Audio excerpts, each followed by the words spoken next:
नमस्कार। इंडिया खबर न्यूज़ से मैं सत्यम गुप्ता। पहलगाम में हुए दर्दनाक आतंकी हमले के बाद भारत सरकार एक्शन में आ गई है।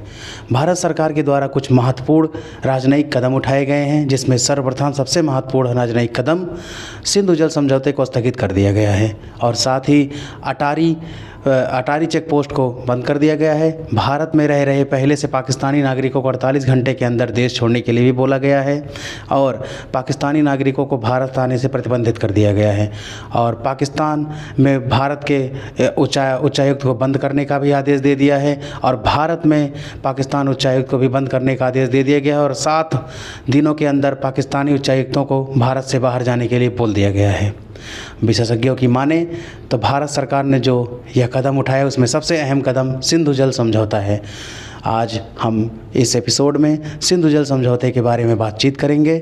जो इंडिया खबर न्यूज़ की एक विशेष रिपोर्ट प्रस्तुत है। सिंधु जल समझौते की बात करें तो यह समय 19 सितंबर 1960 का है, जब भारत के तत्कालीन प्रधानमंत्री पंडित जवाहरलाल नेहरू और पाकिस्तान के तत्कालीन राष्ट्रपति अयूब खान दोनों ने कराची में इस समझौते पर हस्ताक्षर किया था और इसकी मध्यस्थता विश्व बैंक के द्वारा की गई थी।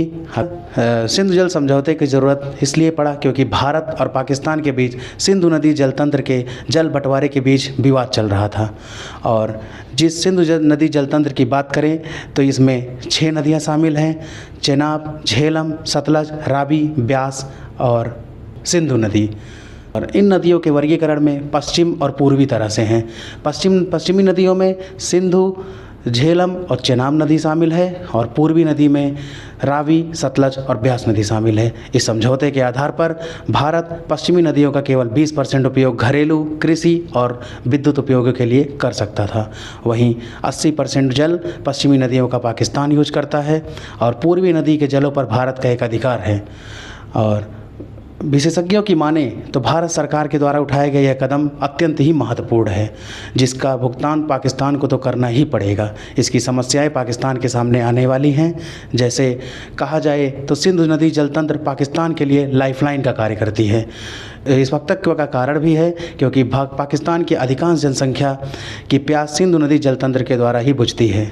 और वहीं इनके कृषि की बात की जाए तो इनके कृषि की सिंचाई और खाद्यान्न उत्पादन में इस सिंधु नदी जल तंत्र के पानी का अत्यधिक उपयोग किया जाता है और भारत के इस सिंधु नदी जल तंत्र पर नियंत्रण के बाद इनके कृषि सिंचाई और खाद्यान्न उत्पादन पर गहरा संकट आएगा। और इसके साथ ही पाकिस्तान इस सिंधु नदी जल तंत्र के द्वारा ऊर्जा का उत्पादन भी बड़े स्तर पर करता था, जहां से बिजली उत्पादित कर अपने उद्योगों में इसकी पूर्ति करता था। अब भारत के नियंत्रण के बाद उन्हें इन क्षेत्रों में तो समस्याएं आनी ही आनी हैं और पाकिस्तान ने जो किया है उसको यह भुगतना तो पड़ेगा ही। और कहा जाता है कि जैसी करनी वैसी भरनी। अब समय आ चुका है जब भारत के आर्म फोर्सेस और भारत सरकार के द्वारा उस पुराने कहावत को भी सच करके दिखाया जाए कि लातों के भूत बातों से नहीं मानते। ब्यूरो रिपोर्ट, इंडिया खबर न्यूज़। धन्यवाद।